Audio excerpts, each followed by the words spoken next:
Good morning. Good morning बच्चा party. Good morning sir. Good morning sir. Very good morning to you all. और बताओ यार, एक पिछली क्लास में थोड़ा सा क्लास एक्सटेंड हो गई थी। बाद में मुझे पता चला तुम लोग के एक स्कूल होते हैं, तो आप लोग बता दिया करो, है ना। मेरे को पहले से ही बता दिया करो, सो दैट आपका स्कूल का लॉस नहीं हो बच्चे। ठीक है, जिस दिन भी अगर आपको अर्ली छोड़ना है कुछ भी, you are just feel very free to communicate to me. आप अपनी हर बात को मेरे से शेयर कर सकते। ठीक है। अगर किसी बच्चे को पर्सनली किसी आर्टिकल या सब आर्टिकल में कोई इश्यू आ रहा, वो भी शेयर कर सकते हैं। स्पीड कहीं कम है ज़्यादा, वो भी बता सकते हैं। और अगर प्रॉब्लम्स का लेवल और आगे ऊपर ले जाना है या मॉडरेट रखना, सारी चीज आप मेरे से शेयर कर सकते हैं, क्योंकि purpose of this class is to take the optimum benefit of this interaction, है ना। तो आप लोग मतलब ऐसा नहीं कि आप हेजिटेट मत किया करो। ठीक है, कि कैसे बोलूं मैं सर को क्लास के बारे में, या टाइमिंग है या क्लास एड करने का है। मुझे तो पता ही नहीं चलता क्लास के अंदर में, इस वजह से वो टाइम हमेशा स्वाइप हो जाता है समटाइम्स। तो उसका ध्यान रखना। ठीक है, मुझे बता देना अगर आपको जल्दी लीव करना हो तो। ठीक है। ओके। बोलो भाई। Yes sir. चलो, कितने बजे आज स्कूल, किसको किसको जाना है? किसका इसका स्कूल है आज? अच्छा, मोहित को जाना है। कितने बजे आना है बच्चे? 9 बजे।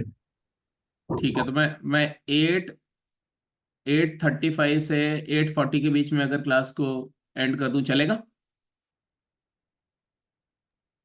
तो एट नौ थर्टी 9 बजे भी कर सकते हो एंड। चल, ठीक है ठीक है। I try to keep it quite before. ठीक है। सो चलो, डिस्कशन कंटिन्यू करते हैं हम लोग अपना। कोई क्वेश्चन तो पेंडिंग था नहीं कल की क्लास का, आई थिंक सब चीज डिस्कस हो गया था। तो सबसे पहले तो कल जो लास्ट दो थियरम किया था डिविजिबिलिटी का, कि X N minus Y N is always divisible by X minus Y, और if N is any natural number, और दूसरा था कि X N plus Y N, X to the power N plus Y to the power N is also divisible by X plus Y if N is odd, not in the case of even. पहला वाला N के ऊपर कोई restriction नहीं है, दूसरे theorem में N पे रिस्ट्रिक्शन थी कि एन ऑड होना चाहिए। ठीक है जी, तो ये कर चुके थे। इस पर दो क्वेश्चंस फटाफट जल्दी से देखते हैं कैसे इसको अप्लाई करेंगे इस बात को। क्वेश्चन आपके सामने फर्स्ट ये है,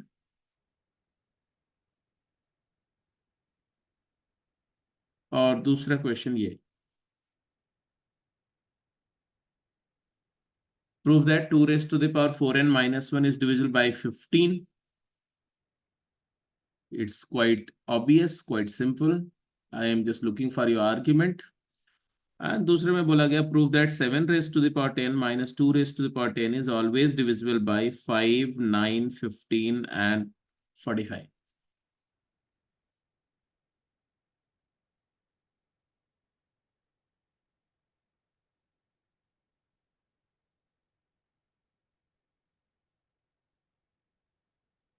आई होप सारे बच्चों को दोनों थियरम बहुत अच्छे से समझ में आ गए थे, क्योंकि दोनों तरीके से हमने factorization as well as polynomial का रिमाइंडर थ्योरम यूज करके प्रूफ किया गया दोनों थियरम्स को। तो कोई प्रूफ को रिगार्डिंग, वैलिडिटी ऑफ थ्योरम के रिगार्डिंग कोई एक्सेप्शन, कोई इश्यूज नहीं है। तो डायरेक्टली हम क्वेश्चन को सॉल्व कर सकते हैं using those theorem directly.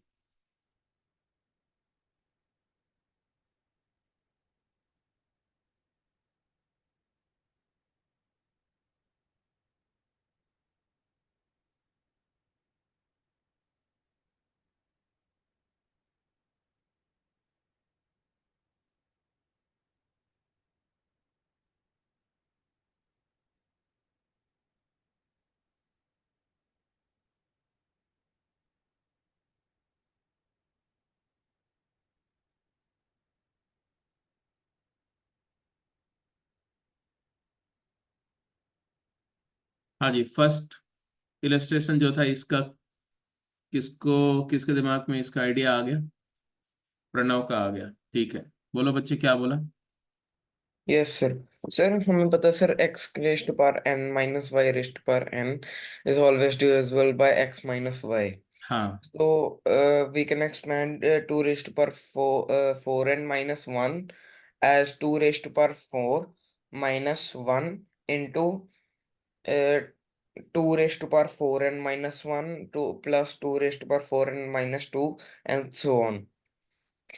2 raised to power 4 minus 1 becomes 16 minus 1, that is 15. So we can say that it is divisible by 15. Very correct, very correct. क्या इन्होंने किया, जस्ट एक्सपोनेंट का एक लॉ होता है, देखो एक्सपोनेंट के कुछ लॉ होते हैं, उसमें एक लॉ होता था A raise to the power X in whole to the power Y is equal to a to the power xy, and which can also be written as a to the power y whole to the power x। और इसी law को अगर आप इस्तेमाल करो, I hope ये तो सबको पता ही होगा, लॉ ऑफ एक्सपोनेंट तो सबने किया होगा। अब इसी लॉ से 2 to the power 4n - 1 को हम लिख सकते हैं 2 to the power 4 to the power n - 1। 2 to the power 4 16 होता है, तो इसको 16n - 1 लिख सकते हैं, और इसी को 16 to the power n - 1 को तो आप 1 to the power n लिख ही सकते हैं। Now apply this, because x minus y is always a factor in x and minus y, and x minus y divides this expression. Therefore, you choose the value of x as 16 and value of y as 1। तो क्या आ जाएगा जी, 16 - 1 divides 16 to the power n minus 1 to the power n, and therefore 15 divides 16 to the power n minus 1, that is 15 divides 2 to the power 4n minus 1।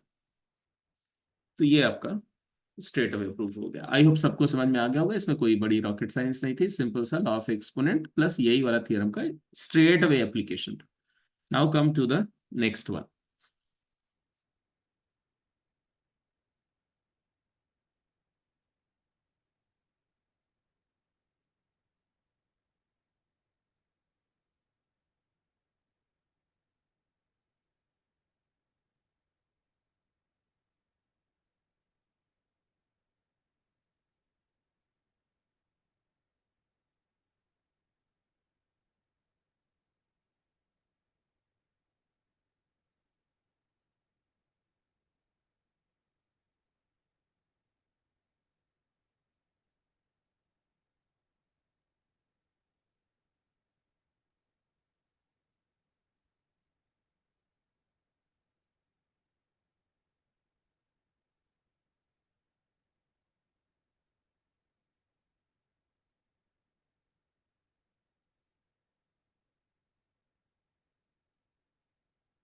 हाँ मोहित, हो गया बच्चे? Yes sir. 7 raised to 10 - 2 raised to 10 को हम लिख सकते हैं 7 square raised to 5 - 2 square raised to 5, so that is equal to 49 raised to 5 - 4 raised to 5, which is divisible by 45. Therefore, great, it is also divisible by 5 great, minutes. Simple simple simple, very correct, very correct. I hope सभी को बात समझ में आ गई होगी कि 7 to the power 10 - 2 raised to the power 10 है। तो यहां से तो ये क्लियर दिख रहा है कि 7 - 2 divides this expression, that is 5 divides 7 to the power 10 - 2 to the power 10। इसमें तो कोई डाउट नहीं। अब इसी को, बिकॉज ये 7 to the power 10 को बहुत तरीके से आप जो है म्यूटेट कर सकते हैं, तो 7 to the power 10 को आप लिख सकते हैं 7 square to the power 5, -2 to the power 10 को लिख सकते हैं 2 square to the power 5, and therefore ये एक्सप्रेशन ऐसे भी लिखा जा सकता है कि 49 to the power 5 -4 to the power 5।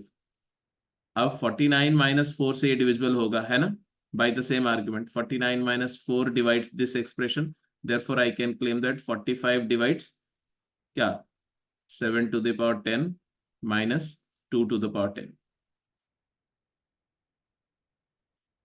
अब इसमें एक नोटेशन मैं यूज कर रहा हूं, जहां कहीं भी मैं ऐसा लिख रहा हूं a डिवाइड्स b, इस नोटेशन का मतलब क्या होता है, इसको क्या रीड करते हैं, we read it as a divides b। और उसका मीनिंग क्या होता है, मैथमेटिकल मीनिंग क्या होता है, इसका मीनिंग होता है A is factor in B. A is factor in B, or B is a multiple of A. B is multiple of A. ये नोटेशन को हम लोग बहुत रिगरसली यूज करेंगे। Actually mathematics is about notation also. तो जो जो notation standard है वो मैं बता दे रहा हूँ, उसको आप यूज करेंगे, थोड़ा आपका टाइम सेव होगा। ठीक है जी। तो होपफुली अगर 45 फैक्टर है तो 45 के जो फैक्टर्स है, ठीक है, मतलब है कि ऐसे समझो आप, एक एक डिविजिबिलिटी का ये भी रूल होता है कि ए डिवाइड्स बी, है ना, and b divides c, and c divides d. इसका मतलब क्या हुआ? ए बी में फैक्टर है, बी सी में फैक्टर है, सी डी में फैक्टर है। इसका मतलब है कि ए डी में फैक्टर है, और बी भी डी में फैक्टर है। तो जो फैक्टर के फैक्टर होते हैं वो भी उस बड़ी नंबर में क्या होंगे? मल्टीपल के अंदर फैक्टर होते हैं। ठीक है, तो इसलिए अगर 45 इस नंबर को डिवाइड कर रहा है तो 45 के जितने भी अपने उसके अपने इंडिविजुअल फैक्टर्स हैं, जैसे क्या 45 के क्या फैक्टर है? 1 भी फैक्टर है, 3 भी फैक्टर है, 5 भी फैक्टर है, 9 भी फैक्टर है, 15 भी फैक्टर है, और 45 अपना खुद का फैक्टर भी है। तो ये सारे फैक्टर इस नंबर में फैक्टर होंगे। मतलब ये नंबर हमारी 3 से भी डिविजिबल होगी, 5 से भी होगी, 9 से भी होगी, 15 से भी होगी, 45 से भी। एनीवे, ठीक है। आई थिंक इसमें बहुत छोटी छोटी बहुत सिंपल बातें यूज हो रही हैं, तो not a big deal, right. चलिए कुछ और क्वेश्चंस करते हैं। ये हो गया। क्वेश्चन बोल रहे हैं क्या? If P is a prime number and A and B are two integers, ध्यान से सुनना, P एक प्राइम नंबर है, A और B दो इंटीजर्स हैं, then which of the following is true? ये जो पहला पार्ट मैं आपसे पूछ रहा हूँ, it is just to make your understanding little mature in respect to divisibility. ठीक है, हो सकता है कि पहले से ही आप लोग में से बहुत सारे लोग मेच्योर हैं, बट फिर भी एक बार जस्ट मेक श्योर करना चाहता हूँ कि हर चीज को आप सही तरीके से इंटरप्रेट करते हैं। P divides A and P divides B implies P divides A plus B. Is it true or false? True. हाँ, अगर कोई प्राइम इंटीजर A में फैक्टर है और B में भी फैक्टर है तो वो उन दोनों इंटीजर के समेशन में भी फैक्टर होगा। क्या इसका कन्वर्स भी बोल सकते हैं ट्रू है? Can we say that P divides A plus B, if P divides A plus B implies P divides A and P divides B? क्या कन्वर्स ट्रू है? True sir. ये बात ट्रू है कि फॉल्स, ये आपको बताना है।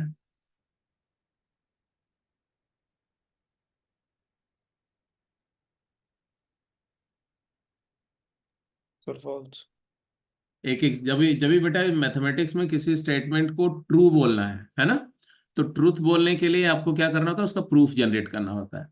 बट अगर आपको बताना है कि मैथमेटिकली ये फॉल्स है तो उसके लिए आपको एक काउंटर एग्जाम्पल देना पड़ता है। मेरी बात समझो, हमेशा हमेशा ये काम करना पड़ेगा आपको। सिर्फ मेरे और आपके बोल देने से कि कोई चीज फॉल्स है, फॉल्स नहीं हो जाती, और कोई चीज ट्रू है मेरे बोलने से ट्रू भी नहीं हो जाएगी। ट्रूथ के लिए पूरा रिगरस मैथमेटिकल प्रूफ चाहिए, और फॉल्स के लिए एक single counter example will suffice.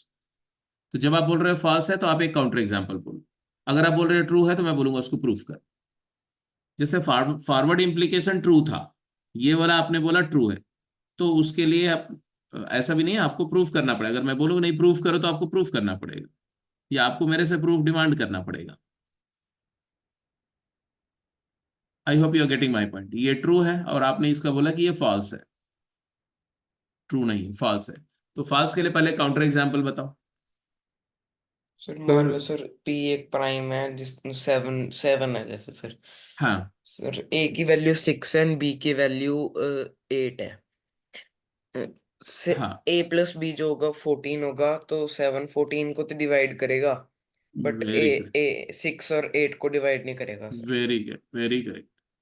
कि अगर आपको p को 7 ले लिया और a को 6 ले लिया, b को 8 ले लिया, तो क्लियरली जो है 7 divides 6 plus 8, but 7 is neither factor in 6 and 7 is neither factor in 8। तो 7 8 में भी फैक्टर नहीं है और 6 में भी फैक्टर नहीं है।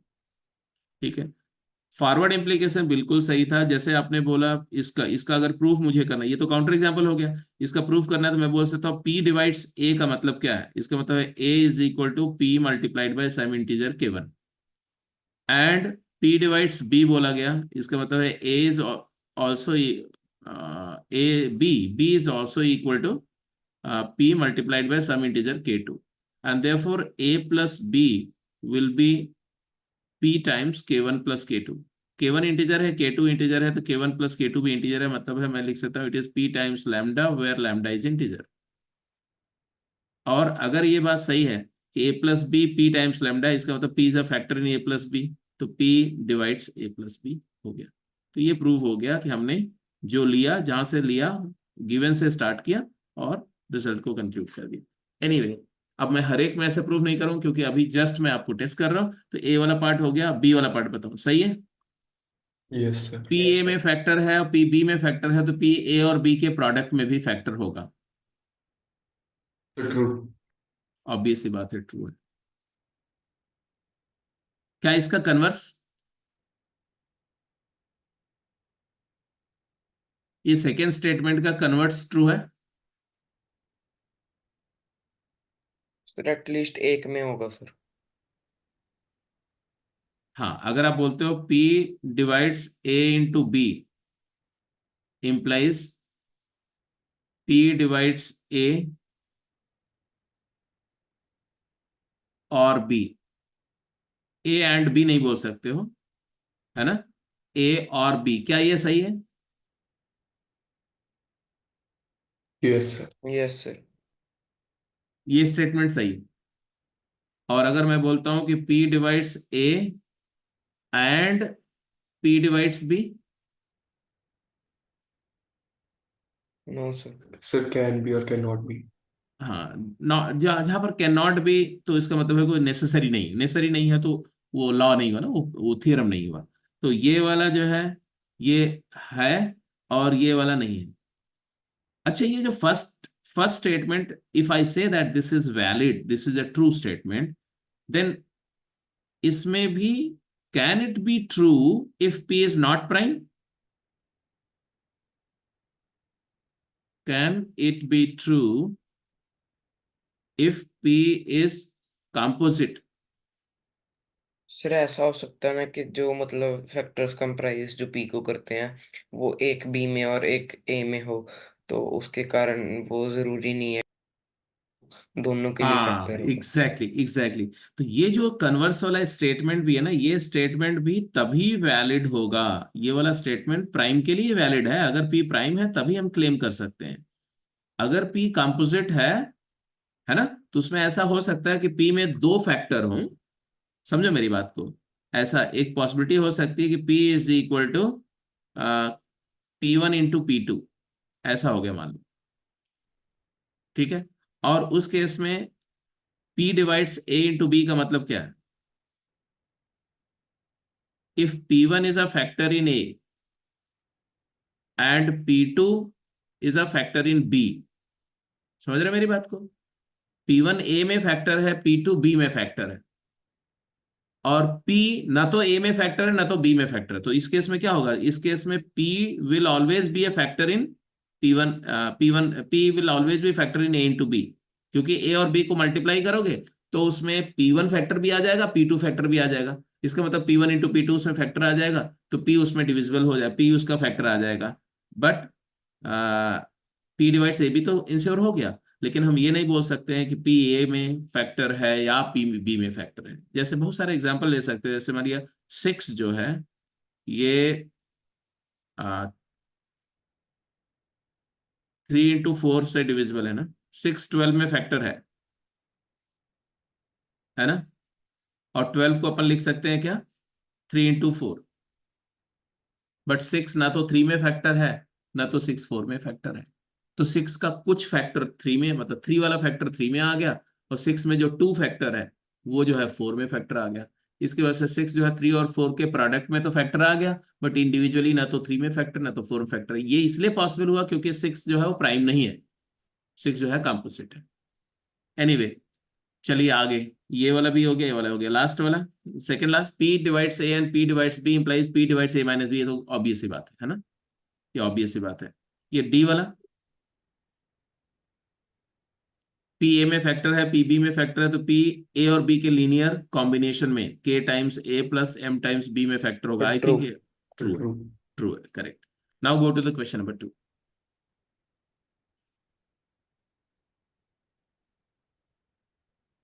Done sir. ग्रेट। क्या आर्ग्यूमेंट है तुम्हारा? सेकंड क्वेश्चन का क्या आर्ग्यूमेंट था, पहले इसकी बात कर लेते हैं कंप्लीट। सर 8 रेस्ट पर 10 माइनस 1। अरे हाँ, ये था ना, हाँ बोलो। Sir, it can be written as 64 raised to power 5 minus 1, which will be divisible by 63, yes, very correct, very which correct. will automatically be divisible by 7 and 9. हाँ, it is 8 square to the power 5 minus 1, और बाकी का argument तो बिल्कुल वैसा ही है कि 64 to the power 5 minus 1 to the power 5 is always divisible by 64 minus 1। It has factor 64 minus 1।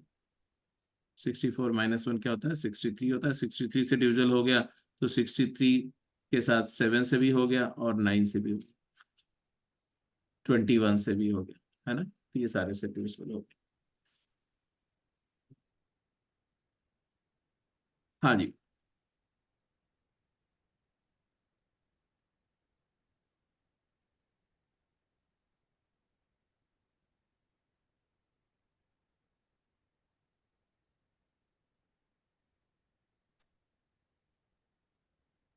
जिन लोगों का हो जाएगा, एक और क्वेश्चन है, ट्राई करते रहेंगे सो दैट बाकी लोगों को थोड़ा सा वर्किंग टाइम और मिल जाए।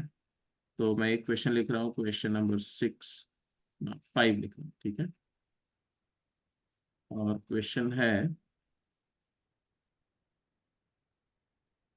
Solve for x, solve for x if x factorial is equal to x to the power 3 minus x।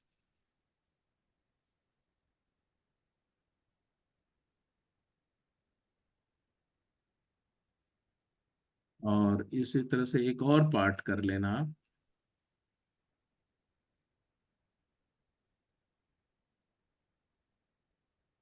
Solve for x ही, इसको भी एक्स के लिए सॉल्व करना है। If x x square minus x cube is equal to 12। तो थोड़ा थोड़ा algebraic practice भी चलती रहना चाहिए साथ के साथ में, क्योंकि डिविजिबिलिटी में, नंबर थ्योरी में अलजेब्रा काफी रिग्रेस यूज होता है। थर्ड क्वेश्चन तो सिंपल था, आई होप सबको ही कर जाएंगे इसको।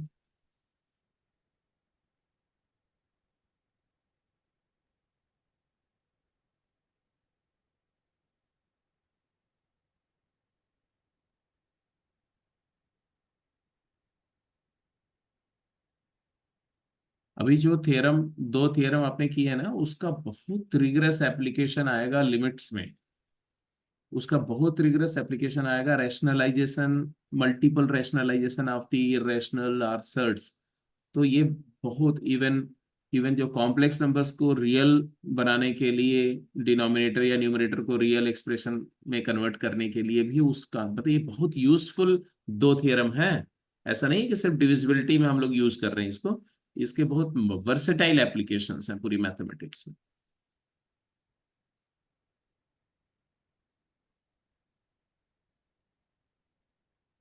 तो ये चारों पार्ट्स के लिए आपके पास में टोटल 5 to 6 मिनट है, आराम से टेक योर टाइम। उसके बाद 5 मिनट के बाद ही मैं कुछ भी बोलूंगा किसी भी पार्ट के लिए, तब तक आप पूरा आराम से वर्कआउट करो।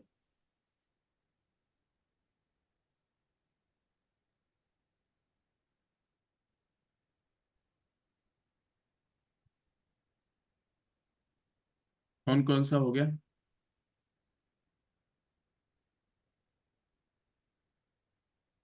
हम्म। डन। थर्ड सारे हो गए? Yes sir. Well done. सारे थर्ड क्वेश्चन डिस्कस का हो गया बोल सकते हैं आप।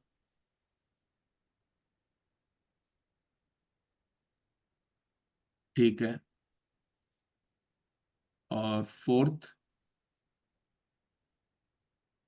फोर्थ भी आपके फोर्थ भी हो गया। ठीक है, और फिफ्थ फिफ्थ का सारा दोनों पार्ट कर लिया पक्का।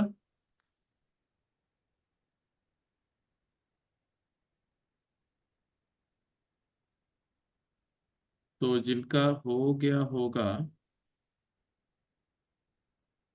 उनके लिए एक क्वेश्चन और मैं लिख रहा हूँ, वो सोचते रहेंगे, तब तक मैं क्वेश्चन डिस्कस कर लेता हूँ।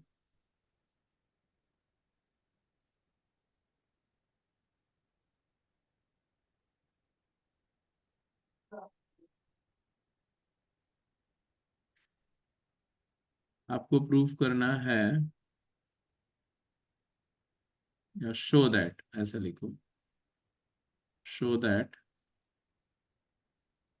n raised to the power 5 minus n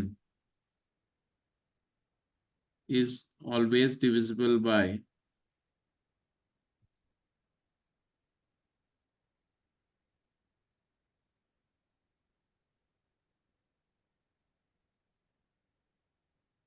thirty,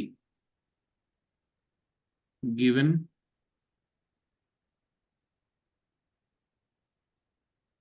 n is co-prime to 5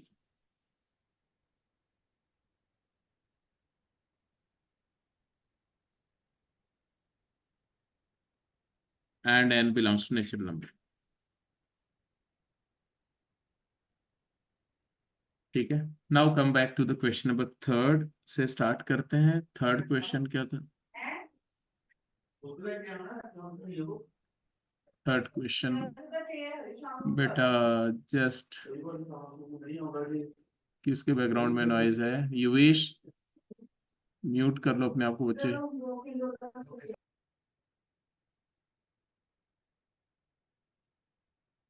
ठीक है, तो थर्ड क्वेश्चन तो बिल्कुल स्ट्रेट फॉरवर्ड था। क्या 4 to the power 4n को अपन लिख सकते हैं 4 to the power 4 whole to the power n, and 5 raised to the power 3n को क्या लिख सकते हैं? इसको लिख सकते हैं 5 to the power 3 whole to the power n। Purpose क्या था? पर्पस था कि एक्सपोनेंट को आइडेंटिकल बनाना, क्योंकि हमारा जो डिविजिबिलिटी का कॉन्सेप्ट है वो यूज कर सकता हूँ मैं, x N minus Y n होना चाहिए तभी कर सकता हूँ ना, दोनों की पावर सेम होनी चाहिए। तो ये कितना हो गया? 256 raise to the power n, और ये क्या हो गया? 125 raise to the power n। And now we will claim that 256 minus 125 divides 256 to the power n minus 125 to the power n, and therefore ये आ गया 131। 131 is a factor in 256, मतलब है 4 to the power 4n minus 5 to the power 3n। हो गया, simple सा बात था, कोई बड़ी बात नहीं थी। Third question. Fourth question, fourth question का आंसर जिसका जिसका नहीं हुआ उसके लिए मैं डिस्कस कर रहा हूँ, जिसका हो चुका है वो तो कर ही चुके होंगे। अब फोर्थ क्वेश्चन में आपका जो एक्सप्रेशन है वो क्या है? एक्सप्रेशन है x, मान लो ये नंबर को x बोल दिया मैंने, x क्या है? x है 1 to the power n plus 8 to the power n minus 3 to the power n minus 6 to the power n। मुझे 10 से डिविजिबल दिखाना है, 10 फैक्टर दिखाना है इस पूरे एक्सप्रेशन में। 10 एक कंपोजिट नंबर है, और 10 में फर्दर दो फैक्टर है। क्या? 2 एंड 5, ये दोनों 10 में फैक्टर है। इसका मतलब मुझे इस पूरे एक्सप्रेशन में 2 फैक्टर दिखाना है। तो कौन से दो बेसिस का, क्योंकि बेसिस का डिफरेंस से एक्सपोनेंट का डिफरेंस डिविजिबल होता है। ये हमने हमने क्या पढ़ा अभी तक, कि अगर a टू the power x minus b to the power x है, तो इसमें a माइनस बी फैक्टर आएगा, बेस का जो डिफरेंस है वो फैक्टर आ जाएगा। तो अब इन बेसिस को ऑब्जर्व करो कि कौन से दो बेसिस हैं जिनका जिनका डिफरेंस 2 है। तो 1 and 3 का डिफरेंस 2 है, और 8 और 6 का डिफरेंस 2 है, तो आप कॉरेस्पॉन्डिंगली पेयर कर दो। आप इसको कैसे लिख दो, इसको लिख दो 8 raise to the power n minus 6 to the power n minus क्या लिख दो 3 raise to the power n minus 1 to the power n। और फिर आई थिंक आपका आर्ग्यूमेंट वेल प्लेस्ड है ना? क्या बोलेंगे आप? 8 minus 6 divides 8 to the power n minus 6 to the power n and 3 minus 1 divides 3 to the power n minus 1 to the power n। यहां से आ गया क्या कि 2 is a factor in 8 to the power n minus 6 to the power n and 2 is also factor in 3 to the power n minus 1 to the power n and 2 is prime। तो कोई prime number अगर a में factor है और b में factor है तो a plus b में भी फैक्टर होगा और a माइनस b में फैक्टर होगा। तो यहां से मैं बोल सकता हूं कि 2 divides what 8 to the power n minus 6 to the power n plus 3 to the power n minus 1 to the power n, है ना? ऐसा बोल सकते हैं। और ये भी बोल सकते हैं कि 2 is also factor in 8 to the power n minus 6 to the power n minus 3 to the power n plus 1 to the power n। I hope you agree. अगर कोई प्राइम नंबर जो है a में फैक्टर है और b में factor है तो a प्लस b में भी फैक्टर होगी और a माइनस b में भी फैक्टर होगी। तो 2 आपका फैक्टर आ गया, इसमें भी आ गया और इसमें भी आ गया। 2 से डिविजिबल दिखा दिया, 5 से डिविजिबल भी दिखा सकते हैं। क्या करना होगा? कॉम्बिनेशन चेंज करना पड़ेगा। 8 और 3 को क्लब कर लो और 1 और 6 को क्लब कर लो। I think you got it. x को अगर हम लिख दें 8 to the power n minus 3 to the power n और minus 6 to the power n minus 1 to the power n। तो हम बोल सकते हैं 5 divides 8 to the power n minus 3 to the power n and 5 also divides 6 to the power n minus 1 to the power n, and therefore my claim will be that 5 divides 8 to the power n minus 3 to the power n minus 6 to the power n minus 1 to the power n। तो आ जाएगा 5 divides 8 to the power n plus 1 to the power n minus 3 to the power n minus 6 to the power n। तो looking at these two arguments, कौन कौन सा? ये जो पहला एक ये वाला हमने प्रूफ किया और एक ये प्रूफ किया, तो इन दोनों को क्लब कर लो तो क्या आ गया कि 5 एक प्राइम नंबर है, 2 भी एक प्राइम नंबर है, 5 भी उस नंबर में फैक्टर है और 2 भी फैक्टर है। तो क्या कर सकते हैं हम बोल सकते हैं कि 5 और 2 का प्रोडक्ट एलसीएम भी फैक्टर होगा। मतलब हम बोल सकते हैं कि 10 is a factor in this, है ना? 5 into 2 divides 8 to the power n plus 1 to the power n minus 3 to the power n minus 6 to the power. ये बिकॉज 5 और 2 जो है ये दोनों को प्राइम्स थे इसलिए ऐसा कर लिया। अगर 5 और 2 में कुछ कॉमन फैक्टर होता तो हम क्लेम नहीं कर सकते। तो ये थर्ड हो गया, सबको समझ में आ गया? कोई किसी को डाउट है तो बोल सकते हो। फोर्थ हो गया, फिफ्थ एंड सिक्स्थ।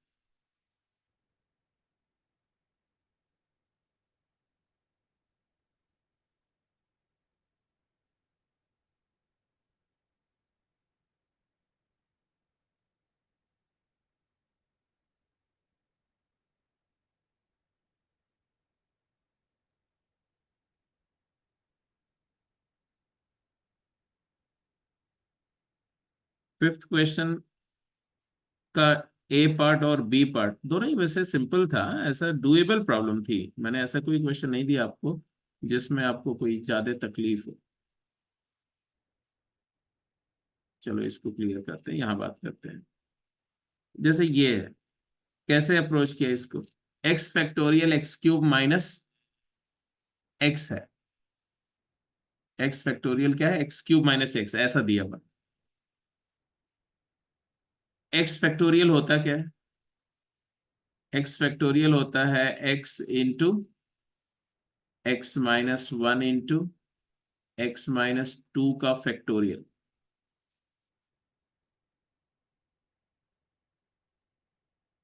है ना, क्योंकि किसी फैक्टोरियल को लोअर फैक्टोरियल में ब्रेक कर सकते हैं। इसका अगर, और एक्स क्यूब माइनस एक्स क्या है, X cube minus X factor हो रहा है तुम्हारा X into X minus one into x plus one. Hopefully this too is sufficient. अगर आप बोलो कि एक्स क्यूब माइनस एक्स और एक्स फैक्टर कंपेयर करो, तो आपने क्या बोला, आपने बोला X into X minus one common factor आ जाएगा, multiplied by X minus two factorial is equal to क्या बोल रहे हैं, X into X minus one into x plus one.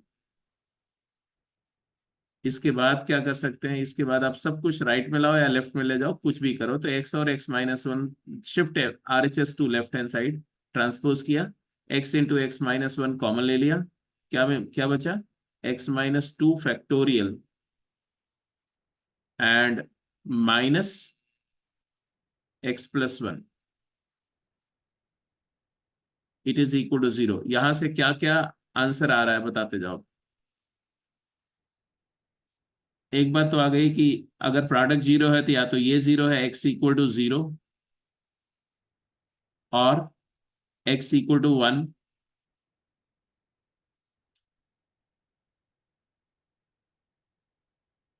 X equal to one इसको सेटिस्फाई कर रहा है।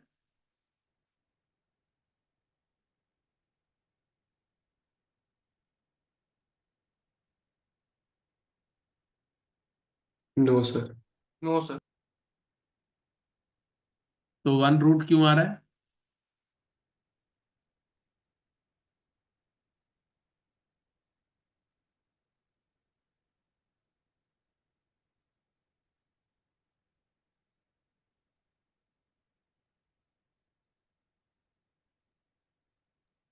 सर क्योंकि वहां पे जो एक्स माइनस टू फैक्टोरियल है वो नेगेटिव हो जाएगा।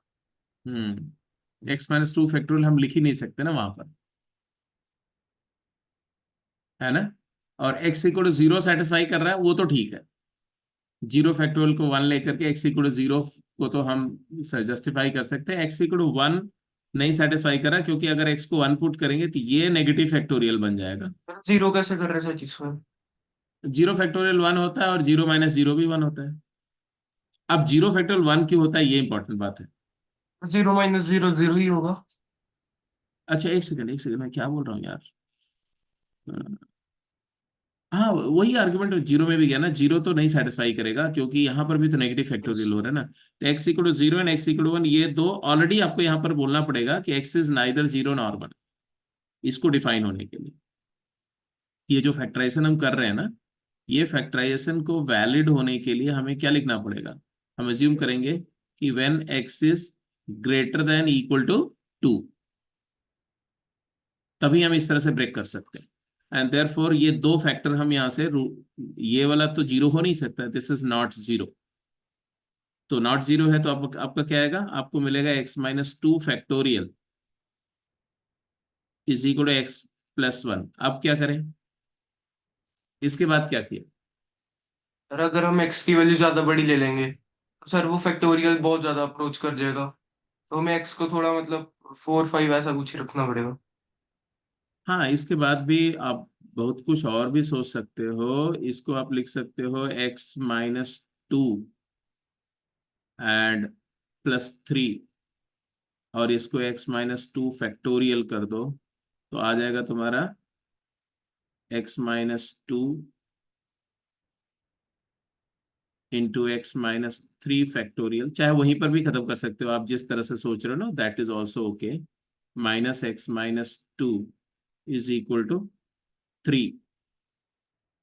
यहां से मैं x minus two factor common लेकर के मैं लिख सकता हूँ x minus three factorial and minus one is equal to three. अब देखो यहाँ पर आपका जो आर्ग्यूमेंट है वो कुछ इस तरह से जाएगा कि दो नंबर्स का प्रोडक्ट क्या है, दो नंबर का प्रोडक्ट थ्री है, इजंट इट। थ्री एक प्राइम नंबर है, एक्स माइनस टू एक इंटीजर है, क्योंकि ये सारी पॉसिबिलिटी एक्स एक्स इंटीजर के लिए वैलिड है, नॉन इंटीजर के लिए तो बात हो नहीं रही है, क्योंकि फैक्टोरियल डिफाइन ही नहीं होगा। और ये भी एक इंटीजर है, तो दो इंटीजर का प्रोडक्ट थ्री है, तो पॉसिबिलिटी क्या हो सकती है कि ये थ्री हो जाए और ये वन हो जाए, या ये वन हो जाए और ये थ्री हो जाए। दो ही पॉसिबिलिटी है। तो हमारे पास एक पॉसिबिलिटी है कि एक्स माइनस टू की वैल्यू थ्री हो जाए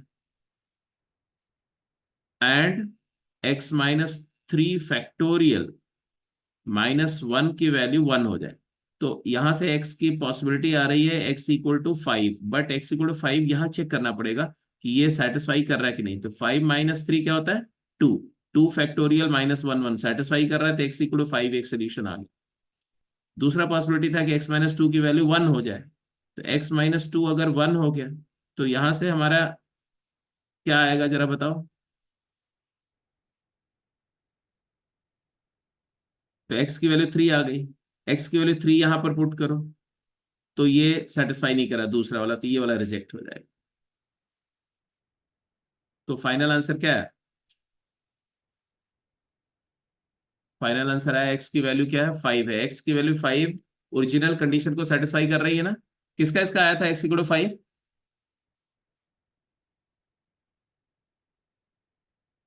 correct. B part, b part किसका इसका हो गया,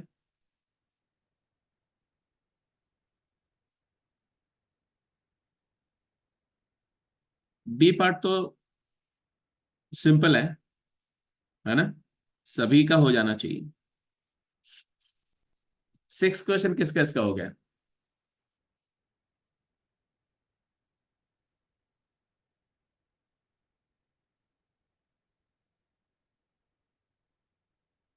चलो अभी सिक्स ट्राई कर रहे हो आप लोग, ठीक है।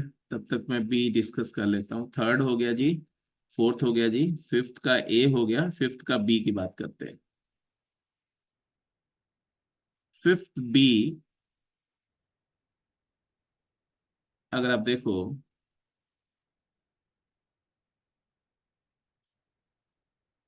तो क्या क्या इंपॉर्टेंट बात है फिफ्थ बी के regarding, x cube x square minus x cube no solution है। इज इक्वल टू 12 दिया हुआ। एक्स हाँ की वैल्यू नेगेटिव होगी।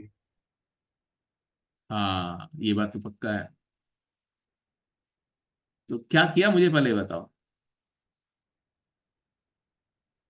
क्यूबिक सॉरी, इक्वेशन है, क्यूबिक इक्वेशन है, तो एक बार तो ट्रायल एंड एरर से भी देखना चाहिए आपको। X cube minus x x square minus x cube is equal to, यहां पर दिख रहा है अगर 12 को देखो तो फोर प्लस एट है ना। मतलब ये है तुम्हारा टू स्क्वायर, फोर है, और एट को लिख सकते हो टू क्यूब।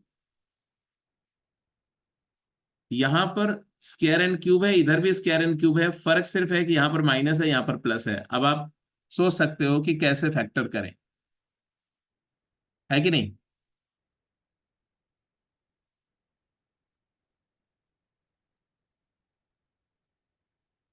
ऑड पावर के साथ नेगेटिव आना है, इवन पावर के साथ पॉजिटिव ही रहना है। तो एक पॉसिबल फैक्टराइजेशन हो सकता है कि नेगेटिव का ऑड पावर करते हैं तो नेगेटिव आ जाता है, और नेगेटिव का इवन पावर करेंगे तो पॉजिटिव आ जाएगा। तो I can put it like this, इसको मैंने लिख दिया x square minus two square, और फिर क्या लिखा, minus x cube and minus two cube. ये वाले को हम लिख सकते हैं x square minus minus two का होल स्क्वायर, और यहां पर माइनस कॉमन ले लें अगर हम, तो हम लिख सकते हैं एक्स क्यूब, और इसको लिख सकते हैं माइनस माइनस टू का क्यूब। आई थिंक सबको बात समझ में आ रही। ये माइनस टू का होल क्यूब मतलब माइनस एक बाहर आएगा, वो माइनस माइनस प्लस है, तो प्लस हो गया था ना, प्लस को हमने ऐसे ऐसे थोड़ा मैनिपुलेट कर लिया। क्यों किया? Now I can factor a cube minus B cube वाली आइडेंटिटी यूज कर सकते हो, और a square minus b square की आइडेंटिटी यूज कर सकते हो। तो ये वाला फैक्टराइजेशन से क्या आया बेटा? ए ए my X plus two factor है इसमें, बोलो। X plus two into X minus to,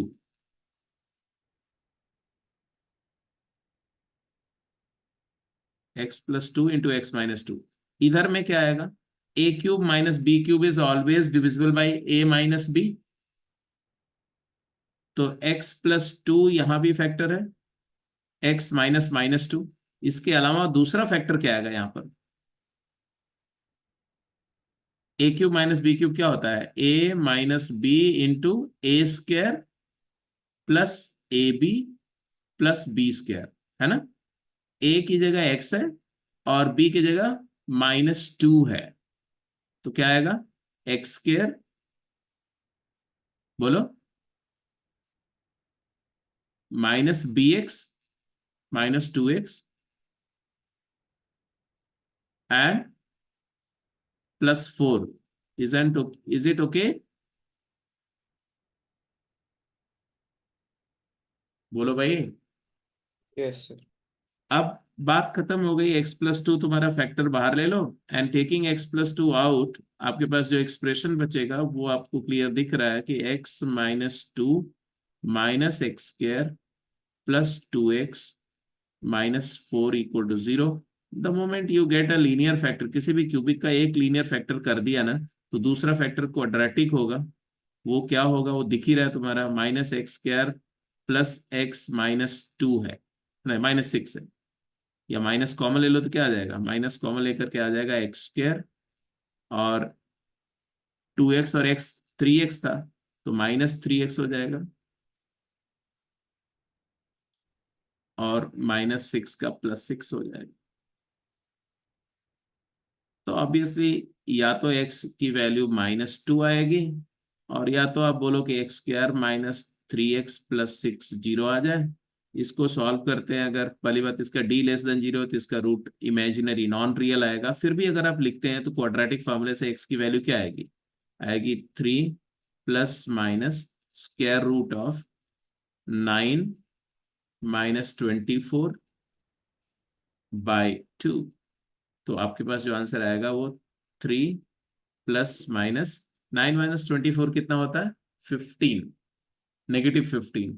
तो आएगा नेगेटिव वन का रूट को आयटा लिख दो, आयटा रूट 15 बाई टू। तो ऐसा एक्स के रूट आएंगे जिसमें एक रूट रियल होगा माइनस टू, और other roots will be non real. यहां पर हमने क्या यूज किया? Square root of negative one को हमने क्या लिखा?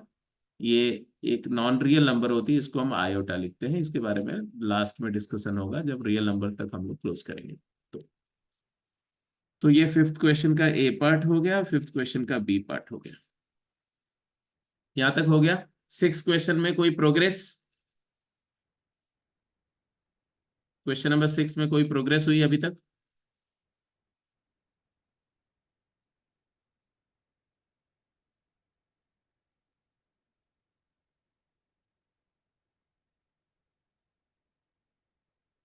n to the power five minus N को 30 से डिविजिबल दिखाना है, किसी का हुआ? Mohit, yes sir. हो गया? Yes sir. अपना आर्ग्यूमेंट बोलो। N raise to five minus N को फैक्टराइज करेंगे तो वो आएगा n minus one into n plus one into n square plus one. तो ठीक है। उसमें से हमारे पास एक टू का फैक्टर आ जाएगा, थ्री का फैक्टर आ जाएगा, एंड हम्म हम लोग चेक कर लेंगे एन को फाइव के प्लस वन, फाइव के प्लस टू, फाइव के प्लस थ्री, फाइव के प्लस फोर डाल के, तो उन चारों केसेस में आ रहा होगा, तो टू भी है, थ्री भी है, फाइव भी है, तो टेन वो थर्टी का फैक्टर भी होगा। अच्छा, इन्होंने क्या किया समझो, n to the power five minus N को इन्होंने बोला कि आप n इंटू एन to the power four minus one break कर दो। फिर n4 - 1 को फर्दर अगर सोचो तो n आ गया और n² - 1 इंटू n² + 1 हो गया। और फिर इन्होंने बोला कि भाई अभी इसको फर्दर, ये मिडिल वाले फैक्टर को फर्दर फैक्टराइज कर दो, तो ये हो गया n into n-1 into n+1 into n² + 1। Now his claim is very simple. जो कुछ अभी तक हमने किया वही उसी लाइन पर हम सोच रहे हैं। देखो क्या है, ये 3 कंसेक्यूटिव इंटीजर आ रहे हैं इधर। देखो कौन सी बात कर रहा हूं मैं? I am talking of the product of 3 consecutive integers, ये वाले। कोई थ्योरम याद आ रहा है जो पिछली क्लासेस में डिस्कस हुआ? सिंस क्या बोल सकते हैं हम? 6 से डिविजिबल हो जाएगा।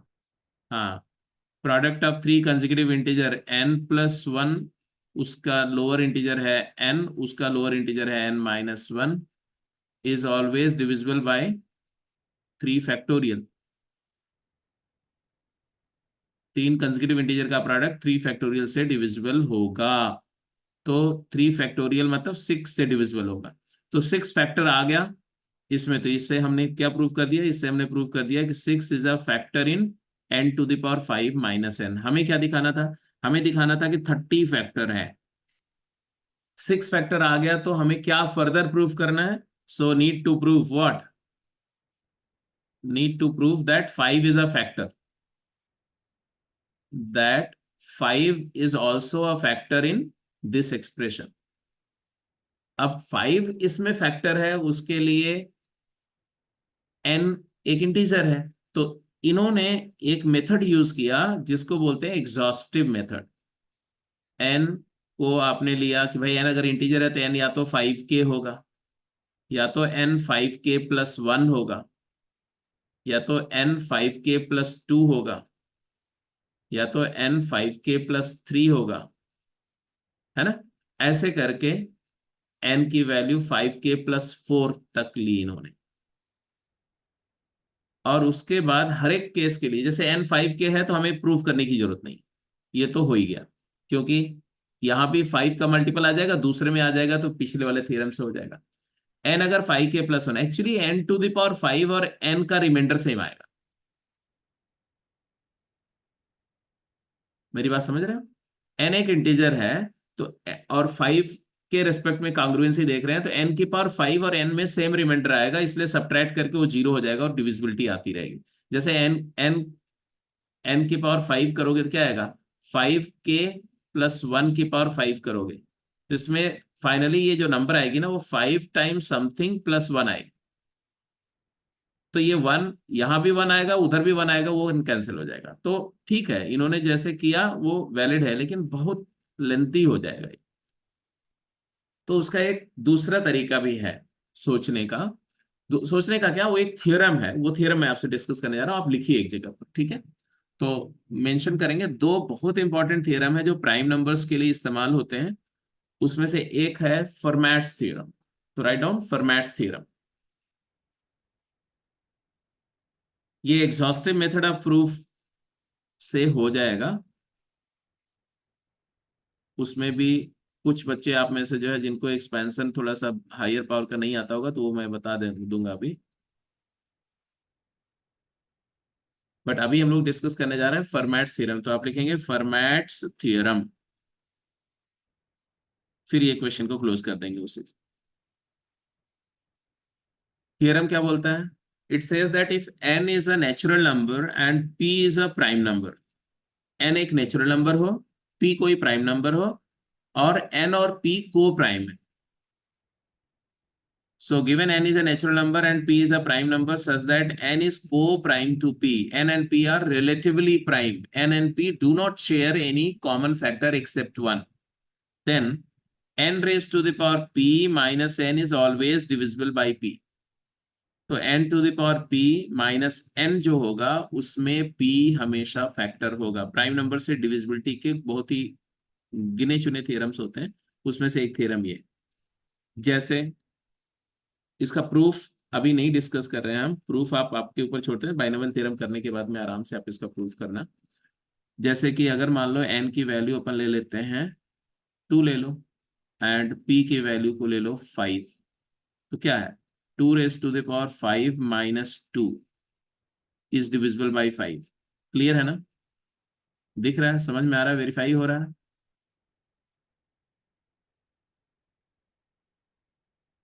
2⁵ माइनस 2 क्या है, 2⁵ माइनस 2 30 है ना, तो 30 तो 5 से डिविजिबल है, बिल्कुल सही बात है।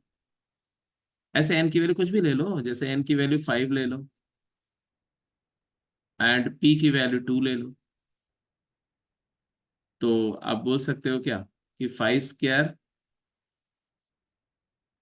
Minus 5 is divisible by p, बिल्कुल सही बात है। n की वैल्यू 3 ले लो एंड n की वैल्यू 4 ले लो एंड p की वैल्यू 3 ले लो, तो यहां से बोल सकते हो 4⁵p मतलब 3 माइनस 4 इज डिविजिबल बाय 3, सही है ना, it is equal to 60 and 60 is divisible by 3, सही है। तो वेरिफिकेशन तो बिल्कुल क्लियर है। फॉर्मेट थ्योरम ये है। अब इस फॉर्मेट थ्योरम को आप डायरेक्टली यूज कर सकते हैं क्योंकि ये वैलिड थ्योरम है, इसके कुछ कोरोलरीज हैं, यहां से कुछ और चीजें भी डिड्यूस कर सकते हैं, तो वो भी लिख लो। जैसे 2 और 7 लेकर, मतलब ऐसे आप कोई भी चीज के लिए वेरीफाई कर सकते हो, कुछ एक पर्टिकुलर पेयर ऑफ इंटीजर्स लेकर के जो इस इनिशियल कंडीशन को फॉलो करते हैं। n⁵p minus n is also divisible by n and n minus 1.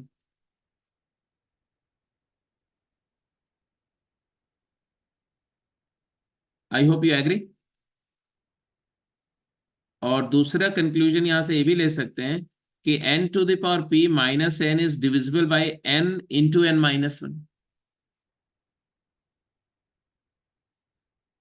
और तीसरा कंक्लूजन यहां से हम ये भी ले सकते हैं, ये बात इसलिए बोल सकते हैं क्योंकि n से डिविजिबल है और n माइनस 1 से डिविजिबल है, और दो कंसेक्यूटिव इंटीजर हमेशा को प्राइम होते हैं, इसलिए n और n माइनस 1 के प्रोडक्ट से भी डिविजिबल हो जाएगा। तीसरा कॉरोलरी हम ये भी यूज कर सकते हैं कि n⁵p minus 1 minus 1 is always divisible by p। ये तीन बातें हम इस थ्योरम से डिड्यूस कर रहे हैं, मतलब ये भी सही है, ये भी वैलिड है और ये भी वैलिड है। कैसे डिड्यूस कर रहे हैं बोलो।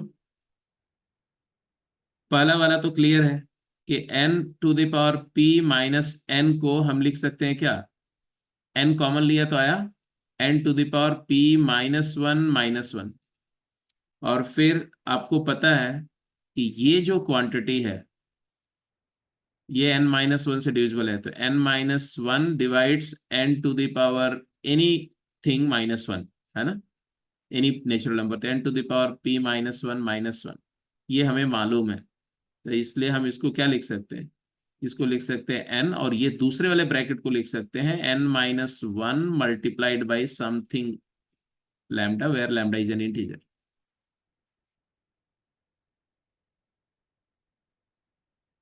आई hope you all get it. तो ये पहला वाली बात जस्टिफाई हो गई। अब दूसरी वाली बात क्यों जस्टिफाई हो गई, क्योंकि अगर कोई नंबर में a फैक्टर है और b फैक्टर है तो उस नंबर में a इंटू बी भी फैक्टर होगा, प्रोवाइडेड a और b को प्राइम है। कोई नंबर a से डिविजिबल है और b से भी डिविजिबल है और a और b क्या है, रिलेटिवली प्राइम है, को प्राइम है, तो वो नंबर a और b के प्रोडक्ट से भी डिविजिबल होगी। तो ये जस्टिफाई हो गया, ये जस्टिफाई हो गया, एंड लास्टली ये तो हो ही जाएगा। कैसे,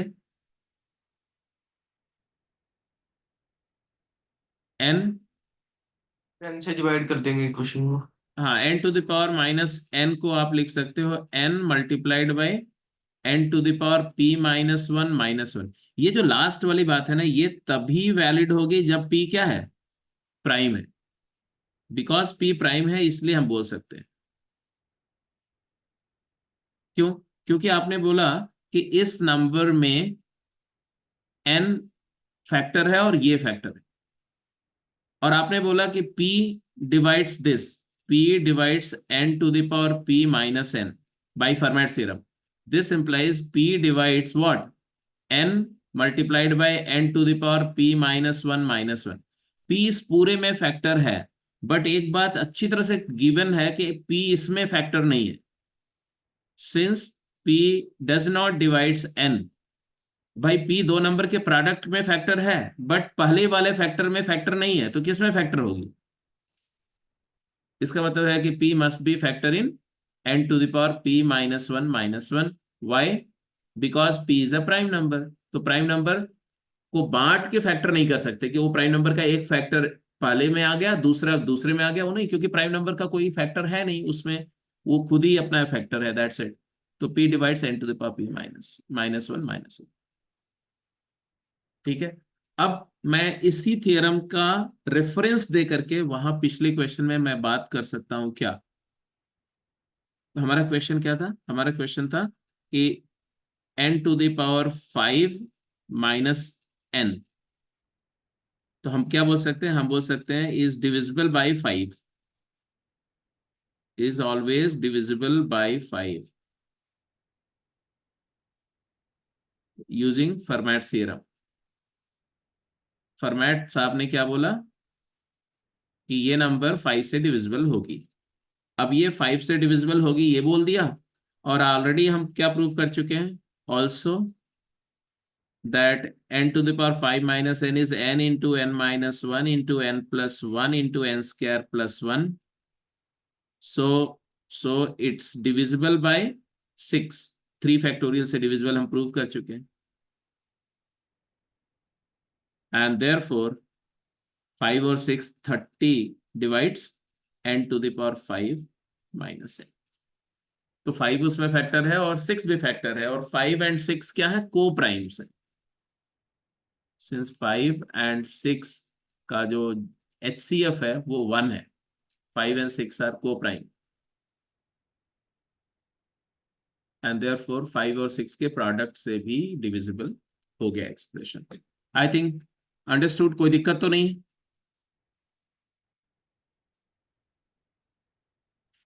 अब यहां पर थोड़ा सा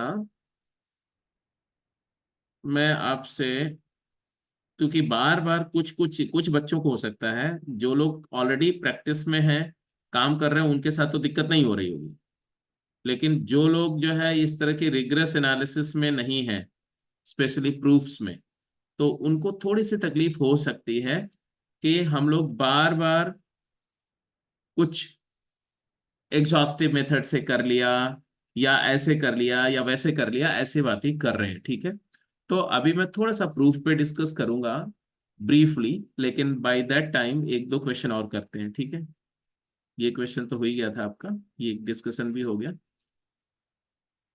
तो ये सारी बात समझ में आ गई, ये क्वेश्चन आप कर ही चुके हैं।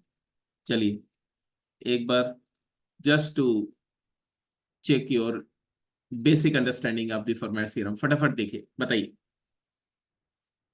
इनमें से कौन कौन सा स्टेटमेंट ट्रू है, कौन सा फॉल्स है, और क्यों?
बोलो, फटाफट बोलते जाओ।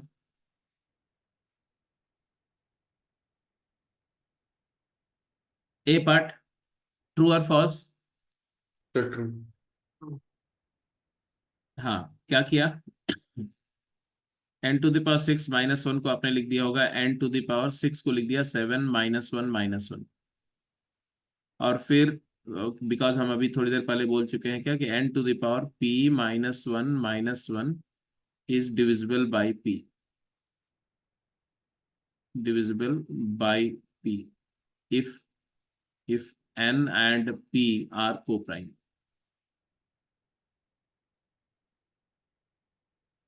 तो n और 7 को-प्राइम दिया हुआ है, तो मैं डेफिनेटली बोल सकता हूँ क्या कि 7 डिवाइड्स दिस, तो 7 ये ट्रू हो गया, ठीक है। What about the next one?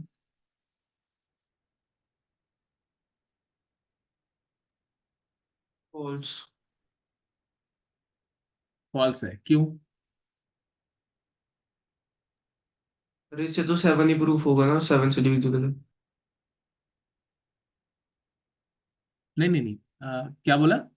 7 से डिविजिबल हो तो फर्मैट थ्योरम से हो गया बच्चे, लेकिन बोल रहे हैं कि इट इज डिविजिबल बाय 6, ये बात सही है कि गलत? 7 से तो है, बट 6 से भी है ऐसा क्लेम किया जा रहा है, ये सही है गलत? तुमने फॉल्स कैसे बोला इसको? n⁻7 माइनस n को आप n इंटू n 6 - 1 लिख सकते हो, और n⁻6 - 1 को क्या लिख सकते हो आप? n इंटू n स्क्वायर का क्यूब -1, ऐसा लिख सकते हैं कि नहीं? डिविजिबल है। हाँ अभी तो आ गया, चलो ठीक। अब इसके बाद में a cube minus B cube वाली आइडेंटिटी यूज करो। a cube minus B cube होता है क्या? a minus B into A square plus A B plus B square. इस आइडेंटिटी से अपन यहां लिख सकते हैं n इंटू क्या, n square -1 into n square का whole square n⁴ plus n square plus 1। I hope you agree. अब यहां से हमने बोला it is n into n-1 into n+1, और ये तो आपका जो है n⁴ plus n square plus 1। Now I can claim कि ये 3 कंसेक्यूटिव इंटीजर है। प्रोडक्ट ऑफ 3 कंसेक्यूटिव इंटीजर क्या होता है? 3 फैक्टोरियल से डिविजिबल होता है। तो कोई भी 3 कंसेक्यूटिव इंटीजर का प्रोडक्ट 3 फैक्टोरियल से डिविजिबल होता है। So divisible by 3 factorial, that is 6।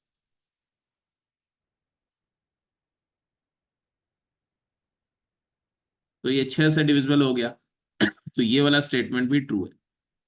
पहला हो गया जी, दूसरा हो गया सी। ट्रू। हाँ, 6 से डिविजिबल है, 7 से डिविजिबल है, और 6 और 7 को प्राइम है, तो 6 7 के प्रोडक्ट से भी डिविजिबल होगा। वेरी गुड, तो ये स्टेटमेंट भी हो गया ट्रू। And last, true. हाँ, n और 7 भी को प्राइम है, और ये नंबर 7 से डिविजिबल है, और n से डिविजिबल तो दिख ही रहा है। तो आप बोल सकते हैं कि 7 n से डिविजिबल है ना? आप ये भी देख, अभी ये भी बोल सकते हैं कि n⁻7 minus n is divisible bye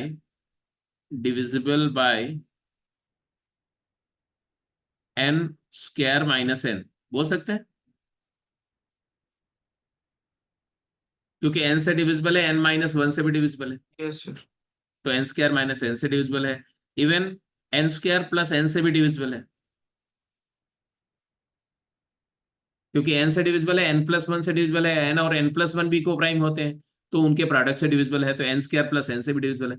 तो बहुत सारी डिविजिबिलिटी देख रहे हो, इतनी सारी पॉसिबिलिटीज इसमें पूछी जा सकती है। बट क्या मैं ऐसा बोल सकता हूं कि n⁻7 minus n is divisible bye 7 into n into n-1?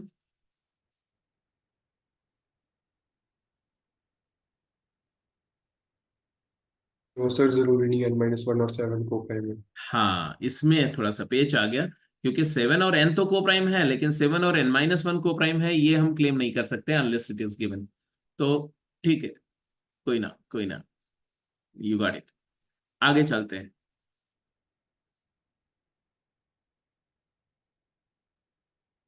हाँ, जरा वर्बली जल्दी जल्दी बोलो, तो फास्ट। मैं सारे बच्चों से चाहता हूँ कि फटाफट बोलो, फिर मैं थोड़ा सा मेथड ऑफ प्रूफ पर डिस्कशन करूँ।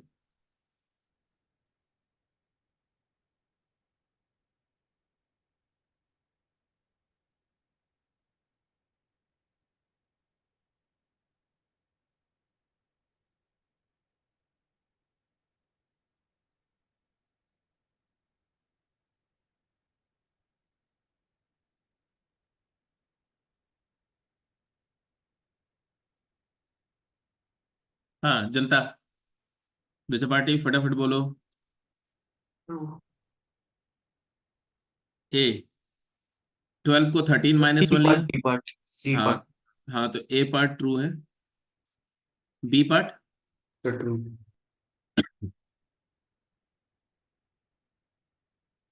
बी पार्ट भी ट्रू है। बी पार्ट को ट्रू होने के लिए आपने क्या आर्ग्यूमेंट क्या दिया? Sir, n raised to 12 minus 1 can be written as n raised to 6 plus very 1 good, n very raised to good, very good. 6. हाँ ठीक है, ठीक है। N square to the power 6 minus 1 लिख दिया। फिर इसको लिख दिया कि n square to the power 6 को लिख दिया 7 माइनस 1 और फिर वही फॉर्मेट थ्योरम का हवाला दिया कि because n square and 7 are coprime, क्योंकि एन 7 अगर को प्राइम है तो एन स्क्वायर में और 7 में भी कोई फैक्टर कॉमन नहीं होगा, एंड देयरफॉर ट्रू है। फॉर्मेट थ्योरम ही हम लोग इस्तेमाल कर रहे हैं आर्ग्यूमेंट में। यहाँ पर ये ट्रू। ट्रू है, बिल्कुल सही है, क्योंकि 13 से है, 7 से है, तो 13 7 या 91 से भी होगा, ये भी ठीक है। एंड लास्टली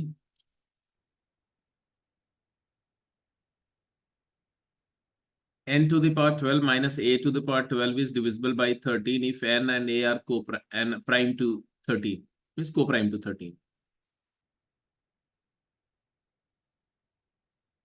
-1 + 1 हो जाएगा वो। yes, great। n to the power 12 minus a to the power 12 को आप लिख सकते हो n की power 12 -1 + 1 minus a to the power 12, और फिर आपने लिखा इसको n to the power 13 -1 और यहाँ माइनस कॉमन लेकर के लिख दिया आपने a to the power 13 -1 फिर बाय फॉर्मेट थ्योरम ये भी 13 का मल्टीपल आएगा, 13 टाइम्स k1, और ये भी 13 का मल्टीपल आएगा, 13 times k2, and therefore I can claim that this is equal to 13 times k1 minus k2, which is an integer. So it is 13 times lambda, where lambda is integer.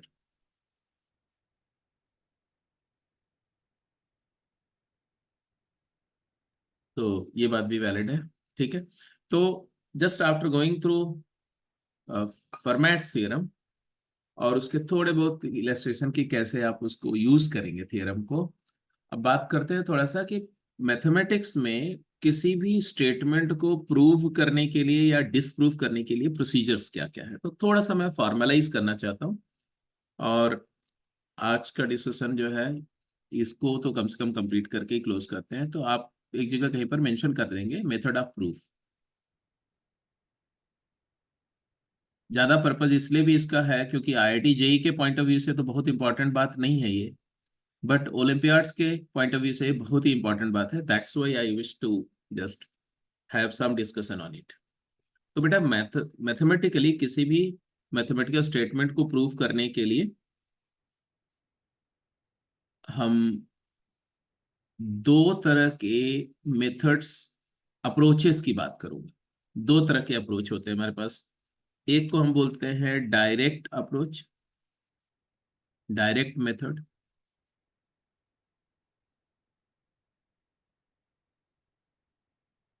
और दूसरे को बोलते हैं इनडायरेक्ट अप्रोच या indirect method. तो proof करने के लिए इनडायरेक्ट एंड डायरेक्ट दो मेथड होंगे।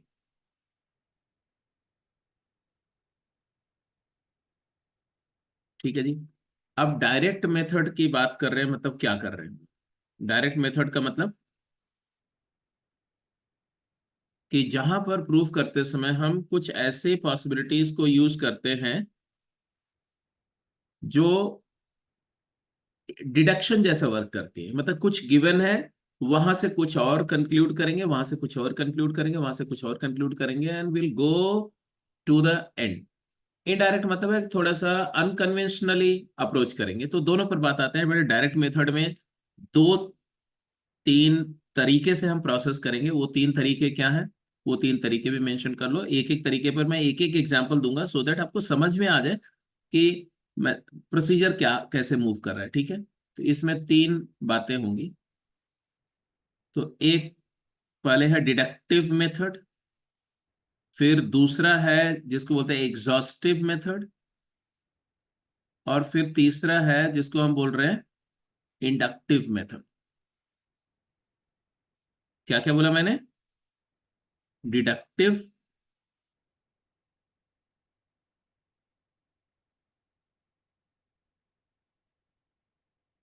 दूसरा है एग्जॉस्टिव, EXAHAUSTIV। एग्जॉस्टिव का मतलब क्या होता है? एग्जॉस्ट का मतलब होता है फिनिश करना। एग्जॉस्टिव का मतलब होता है सारी पॉसिबिलिटीज के लिए उस स्टेटमेंट को प्रूफ करना। ठीक है। और फिर है इंडक्टिव अप्रोच या इंडक्शन अप्रोच, इंडक्टिव मेथड। ये तो पूरा एक टॉपिक ही है, inductive approach.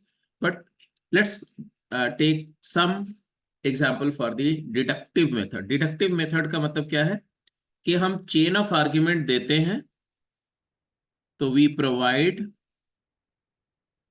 Chain of argument, series of argument जो एक दूसरे से लिंक्ड होगी, इसीलिए चेन यूज करें, chain of argument to arrive at conclusion from the given information, from given data or information। अब ये तो चलो ऐसे क्वालिटेटिव बात हो गई ना, कि मैंने बोला कि इसमें ऐसा करेंगे, but by taking an example you can understand that what we mean to say। ठीक है, तो एक छोटा सा एग्जांपल लेते हैं। जैसे कई सारी चीजें आप पहले भी कर चुके हो, तो अगर मैं ऐसा बोलता हूं that if x cube, given x cube minus x, बहुत सिंपल सी बात मैं ले रहा हूं, is equal to 0 and x is an integer, then x is either 0 or 1 or -1। छोटी सी बात है। तो इसमें जो बेसिक प्रोसीजर है ना, हमेशा डिडक्टिव मेथड यूज कर रहा हूं मैं। कैसे? आप क्या करते हो ऐसे केस में? ऐसे केस में आप इस एक्सप्रेशन को लेते हो, फिर आपने क्या किया, आपने बोला एक्स क्यूब माइनस एक्स जो है वो है तुम्हारा x इंटू एक्स स्क्वायर -1। फिर ये क्या है? ये है x into x -1 into x plus 1। अब बिकॉज ऐसा आपने बोला and therefore x cube minus x equal to 0 का मतलब हुआ कि x into x -1 into x plus 1 0 है। अब फिर इसके बाद आपका आर्ग्यूमेंट क्या होगा? इसके बाद बोलोगे देयरफॉर 3 नंबर का प्रोडक्ट 0 है, तो all three of them can not B non zero, क्योंकि नॉन जीरो को नॉन जीरो से मल्टीप्लाई करके जीरो नहीं आ सकता है। तो at least one of them must be zero, at least one factor must be zero, and therefore हम बोल सकते हैं क्या, कि या तो x 0 होगा और x -1 0 होगा और x प्लस 1 0 होगा। एंड देयरफॉर हमने बोल दिया कि x इज आइदर 0 और -1 और 1। ये तीन पॉसिबिलिटी आई। तो ये जो प्रोसीजर है इसी को डिडक्टिव अप्रोच बोलते हैं, डिडक्शन, है ना। जैसे ऐसा नहीं, और भी पहले भी मैं यूज किया हूं, विदाउट रेफरिंग हम लोग इसको यूज कर रहे हैं, आप भी यूज कर रहे हो। तो ये नई बात नहीं है, यू नो इट। मैं जस्ट रिकॉल करा रहा हूं कि आप ये सारी चीजें जो कर रहे हो उसको डिडक्टिव अप्रोच बोलते हैं। जैसे अगर मैं बोलूं कि prove that product of two consecutive even, product of two consecutive even integer is always divisible by 8, divisible by 8। तो इसको डिडक्टिव मेथड से कैसे करेंगे? ये स्टेटमेंट को डिडक्टिव मेथड से कैसे प्रूव सर करें? एक को 4k+2 मान लेंगे, एक को 4k+4 नहीं नहीं नहीं, 4p। वो डिडक्टिव मेथड नहीं हुआ बेटा, वो डिडक्टिव मेथड नहीं हुआ। हाँ हाँ, क्या बोल रहे थे, फिर से बोलो, क्या कर ले? एक को एक को 4k, एक को 4k+2। एक को 4K और एक को 4K+2 मान लेंगे। फिर हम सीधा ये भी कर सकते हैं कि 2n+2 है, तो 4 तो वैसे ही फैक्टर आ जाएगा उनका, एंड n × n+1 जो इवन होगा, क्योंकि कंसेक्यूटिव नंबर्स का प्रोडक्ट इवन होता है, तो वहां पे भी एक 2 फैक्टर आ जाएगा, तो 8 फैक्टर आ जाएगा। हाँ, आप वैसे बोलो कि 4K+2 लेकर के भी कर सकते हो, उसमें प्रॉब्लम नहीं है। आप 4K के बजाय 2K ही ले लो तो भी हो जाएगा, है ना। एक नंबर को 2K ले लो, और उसका नेक्स्ट कंसेक्यूटिव इंटीजर जो कि इवन होगा वो कौन सा होगा? 2K+2 होगा या 2K-2 होगा। और इसका प्रोडक्ट ले लिया, मान लो ये हमारा प्रोडक्ट है, x is the product of two consecutive integer, तो इसको हमने ले लिया, it is equal to 4 × k × k+1, और फिर आपने बोल दिया कि it is equal to 4 × k × k+1। दो कंसेक्यूटिव इंटीजर है, इनका पैरिटी क्या होता है? अपोजिट होता है। कंसेक्यूटिव इंटीजर का पैरिटी अपोजिट होता है, तो इसमें ये इवन है तो ये ऑड है, अगर ये वाला ऑड है तो ये इवन है। इसका मतलब है कि हम क्लेम कर देंगे कि ये जो हमारा पॉसिबल फैक्टर है, ये पूरा फैक्टर हमेशा क्या होगा? इवन होगा। It is 4 × 2 times lambda, and therefore it is 8 times lambda. तो हो गया, 8 से डिविजिबल हो गया। तो ये जो सीक्वेंस ऑफ आर्ग्यूमेंट हम दे रहे हैं, ये चेन ऑफ आर्ग्यूमेंट दे रहे हैं जो एक से दूसरा डिड्यूस हो रहा है। पहले स्टेप से दूसरा स्टेप डिड्यूस हुआ, दूसरे से तीसरा डिड्यूस हुआ, तीसरे से चौथा, और फाइनल आंसर तक आ रहा है। इसी को बोलते हैं डिडक्टिव मेथड। ठीक है। अब एग्जॉस्टिव मेथड क्या है? एग्जॉस्टिव मेथड में हम इसी काम को थोड़ा दूसरे तरीके से करते हैं। जैसे मैं सेम प्रॉब्लम है और उसको एग्जॉस्टिव अप्रोच से कर रहा हूं। एग्जॉस्टिव अप्रोच से करते चलो, ठीक है। तो एग्जॉस्टिव अप्रोच क्या है? कि सारे केसेस के लिए प्रूफ करना। तो यहां पर आप कहीं लिख दो, here we prove the statement for all possible cases of the variable. We prove the statement for all possible, एक भी केस छूटना नहीं चाहिए, cases of the variables involved, जो वेरिएबल उस स्टेटमेंट में यूज हो रहे हैं, इन्वॉल्व्ड। कई बार सिंगल वेरिएबल होगा, कई बार मल्टीपल वेरिएबल भी हो सकते हैं, तो उनके सारे पॉसिबिलिटीज के लिए प्रूफ करना पड़ेगा। फॉर इंस्टेंस अगर मैं बोलता हूं कि हमारा नंबर x, यही क्वेश्चन था, दो कंसेक्यूटिव इंटीजर का प्रोडक्ट था, तो मैंने लिखा n, दो कंसेक्यूटिव इवन इंटीजर का प्रोडक्ट था, तो मैंने लिखा n and n+2, where n is even, where n belongs to even integer, set of even integer। अब यहां से हम क्या बोलेंगे? n अगर इवन इंटीजर का सेट है, का एलिमेंट है, तो n को हमने क्या लिया? n की एक इवन इंटीजर एक ही टाइप होता है ना, तो let n is equal to 2k। अब ये हो गया तुम्हारा 2k इंटू 2k+2। एकदम जीरो से स्टार्ट करो। मैं यहां पर k क्या है? n इक्वल टू 2k लिया, वेयर k क्या है? k कोई भी इंटीजर हो सकता है, k बिलोंग्स टू इंटीजर। अब ये वाली बात आ गई। अब आगे चलते हैं, देखो, जस्ट देखो कि आर्ग्यूमेंट कैसे प्लेस करें। काम तो वही कर रहे हैं ना जो पहले इस क्वेश्चन को कर चुके हैं, उसी को दोबारा कर रहे हैं, लेकिन अब दूसरे अप्रोच से कर रहे हैं। ये हो गया तुम्हारा, it is equal to 4 times k × k+1। अब यहाँ k इंटीजर है, सिंस k इंटीजर है तो k इंटीजर दो तरह का हो सकता है। कोई भी इंटीजर जो है वो या तो इवन होगा या तो ऑड होगा। तो हम बोलेंगे कि इसके बाद क्या लिखेंगे? Case 1, if k is even, k is equal to 2m, that is even, और केस 2, केस 2 इफ के इज ऑड, क्योंकि और कोई पॉसिबिलिटी हो नहीं सकती है कि या तो इवन होगा या तो ऑड होगा, तो मैंने दोनों केसेस ले लिया। बिकॉज ये सारे इंटीजर के लिए ये स्टेटमेंट वैलिड था, तो मैंने के को इवन पहले लिया, तो क्या है हमारा एक्स क्या आ जाएगा, एक्स आ जाएगा, क्या बोलो, 4 टाइम्स के की जगह हमने 2m डाल दिया, और अगला फैक्टर हो जाएगा 2m+1, क्या आ गया है 8 टाइम्स m इंटू 2m+1, तो भाई 8 फैक्टर आ गया ना, it is 8 multiplied by some integer lambda, so divisible by 8 prove हो गया, तो प्रूव्ड।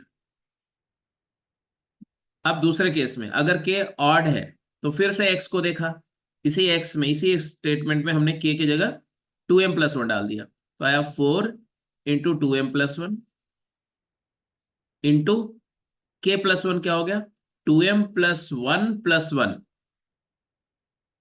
अब ये आ गया तुम्हारा 4 इंटू 2m+1 इंटू 2m+2, तो 2 टाइम्स m+1, और यहां से आ गया 8, फिर से 8 कॉमन आ गया, और आ गया 2m+1 into m+1, 2m+1 integer है, m+1 इंटीजर है, तो ये फिर से 8 मल्टीप्लाई बाई ये दोनों इंटीजर के प्रोडक्ट को हमने लैम्डा नॉट लिख दिया, एंड सो और जॉब इज डन। कि अगर के इवन है तो भी स्टेटमेंट वैलिड है, अगर के ऑड है तो भी वैलिड है, इसलिए ये हमेशा वैलिड है।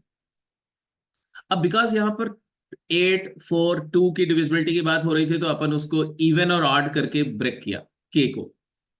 अगर यही 6 से डिविजिबिलिटी की बात होती, 9 से डिविजिबिलिटी की बात होती, 12 से डिविजिबिलिटी की बात होती, तो शायद हम के को 3m 3m+1 3m+2, क्योंकि मुझे 3 को प्लग इन करना होता ना, तो 3 को फैक्टर में लाने के लिए के को हम एग्जॉस्टिवली 3 सेट में 3 केसेस में डिवाइड करते हैं, के इक्वल टू 3m, के इक्वल टू 3m+1, के इक्वल टू 3m+2। तो यूक्लिड डिवीजन एल्गोरिथम का इस्तेमाल करेंगे, और उसका यूज करके हम एग्जॉस्टिव पॉसिबल केसेस बनाएंगे, और हर एक केस के लिए स्टेटमेंट को हम प्रूफ करेंगे, इसी को बोलते हैं exhaustive method of proof.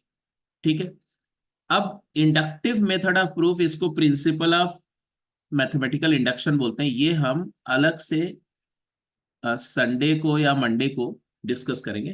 Principle of mathematical induction ये बहुत इंपॉर्टेंट है, और आप में से कई सारे बच्चे जो आगे ओलंपियाड वगैरह कर रहे हैं उन्होंने तो डेफिनेटली इसको किया भी होगा थोड़ा बहुत।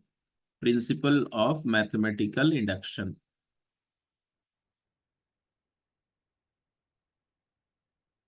ये पूरा एक टॉपिक ही है, आपका 11th में भी एक टॉपिक है ये एनसीईआरटी में, तो इसको तो करना ही करना है हमें, इसमें बहुत चैलेंजिंग प्रॉब्लम भी आएंगी, तो इसको डिटेल में करेंगे। इसका सिर्फ थोड़ा सा मैं आपको आइडिया बता देता हूं कि एक्चुअली ये कहानी क्या होती है।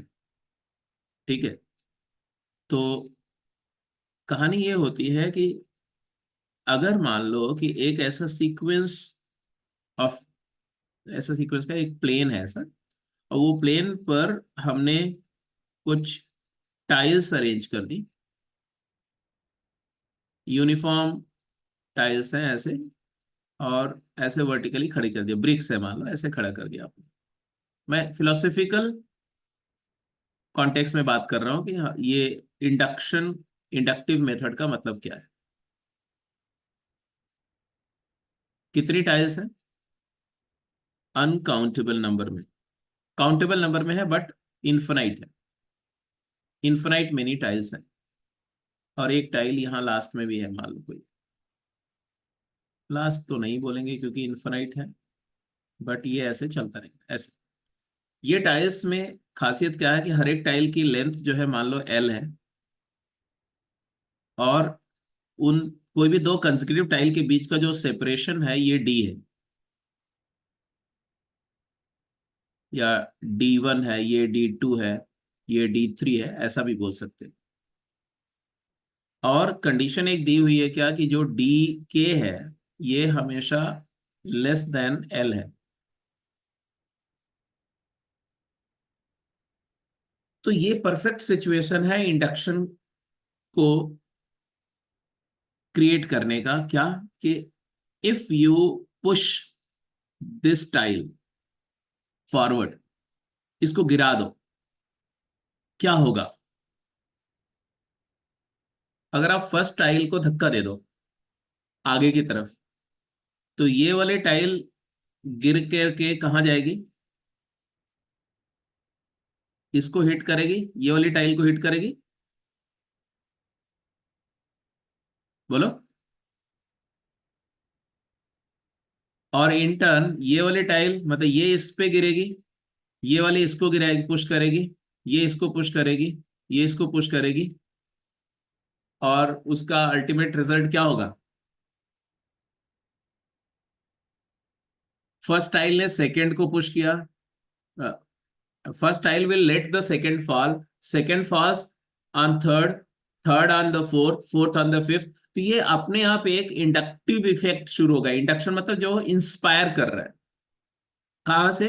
अपने से, किस पे? अपने नेबर पे। तो अगर कोई इफेक्ट, अगर कोई प्रोसीजर किसी वेरिएबल की किसी एक वैल्यू से उसकी नेबरिंग वैल्यू पर इंड्यूस हो रहा है, तो उसको बोलते हैं इंडक्टिव मेथड, या इसी को प्रिंसिपल ऑफ इंडक्शन बोलते हैं। लेकिन ये प्रिंसिपल वर्क तभी करेगा जब नेबर्स वेल डिफाइंड हो। अगर वेरिएबल की बात कर रहे हैं और वेरिएबल है नेचुरल नंबर, तो आपको पता है कि every natural number there is a successor. ये पियानोज एक्सियम है कि हर नेचुरल नंबर का एक यूनिक सक्सेसर होता है जो उसमें 1 ऐड करके आता है। 3 का सक्सेसर 4 होता है, 4 का 5 होता है। तो नेचुरल नंबर्स के लिए अगर कोई स्टेटमेंट है तो इंडक्शन से प्रूव हो जाएगा। ऐसे इंटीजर्स का सक्सेसर होता है, हर एक इंटीजर का यूनिक सक्सेसर होता है, तो वहां पर भी हो जाएगा। लेकिन फ्रैक्शंस में सक्सेसर नहीं होता है। कौन सी नंबर 2/3 के जस्ट बाद आएगी आप नहीं बोल सकते। तो फ्रैक्शंस के लिए अगर कोई स्टेटमेंट है, अगर वेरिएबल फ्रैक्शन है तब ये अप्लाई नहीं होगा, वेरिएबल रियल नंबर है तब अप्लाई नहीं होगा।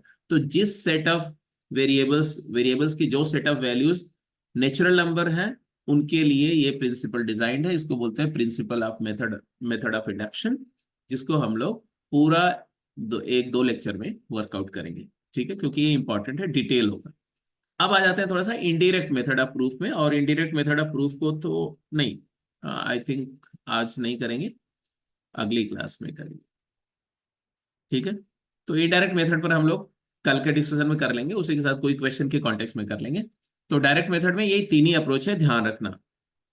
पूरी मैथमेटिक्स करेंगे लेकिन आप हमेशा यही 3 काम करेंगे, या तो डिडक्टिव अप्रोच से जा रहे हैं, या तो एग्जॉस्टिव अप्रोच से जा रहे हैं, या तो इंडक्टिव अप्रोच से जा रहे हैं। इनडायरेक्ट अप्रोच में आप या तो प्रिंसिपल ऑफ कॉन्ट्रडिक्शन से जाएंगे, या तो मेथड ऑफ काउंटर एग्जाम्पल से जाएंगे। तो वही 4-5 प्रोसीजर है जिसको आप क्वेश्चन सॉल्व करते समय इस्तेमाल कर रहे होंगे हियर एंड देयर। तो आज की क्लास को इसी नोट पे मैं फिनिश कर रहा हूँ। इनडायरेक्ट में 2 मेथड हैं जिसके बारे में डिस्कशन हम लोग क्लास में कर लेंगे कल। एक है जिसको हम बोलते हैं method of contradiction,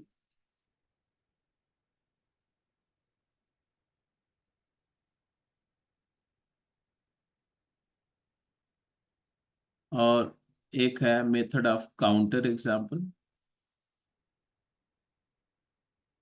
counter example का जो मेथड है, method of principle of contradiction तो बहुत ही वेल स्टैब्लिश्ड मेथड है, आप लोग बहुत यूज भी करते हो। बट जो काउंटर एग्जाम्पल का मेथड है वो एक्चुअली डिस्प्रूव करने का मेथड है ज्यादा। तो कभी कभी किसी स्टेटमेंट का जो निगेशन है उसको डिस्प्रूव कर देते हैं तो वो स्टेटमेंट प्रूव हो जाता है, इसलिए उसको हम काउंटर एग्जाम्पल को भी प्रूफ का मेथड बना लेते हैं एट टाइम्स। तो ये प्रिंसिपली 2 तरीके हैं जिसको हम बोलते हैं कि किसी भी मैथमेटिकल स्टेटमेंट को अगर हमें इनडायरेक्टली प्रूफ करना है तो हम क्या करेंगे। और एक वैसे तो एक और तरीका भी आएगा जब मैथमेटिकल लॉजिक थोड़ा अच्छे से कर लेंगे तो, और उस तरीके को अपन बोलते हैं method of contrapositive argument. Method of contrapositive argument.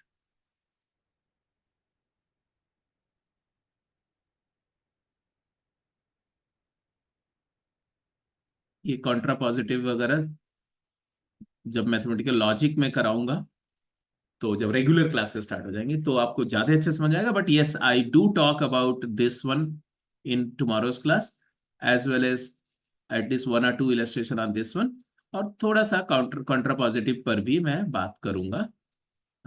Mathematical terms में ज्यादा नहीं, जितना से आपको समझ में आ जाए, ठीक है। फिर जब मैथमेटिकल लॉजिक एंड रीजनिंग करेंगे तो वहां पर कंट्रापॉजिटिव आर्ग्यूमेंट वगैरह के बारे में बहुत डिटेल में डिस्कस होगा। ठीक है, तो आज का डिस्कशन को यहीं पे समराइज कर रहा हूँ। कल मिलते हैं एग्जैक्टली इसी टाइम पर। ठीक है जी।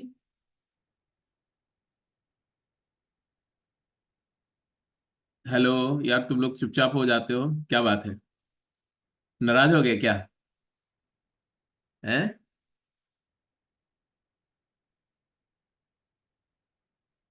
बच्चा पार्टी।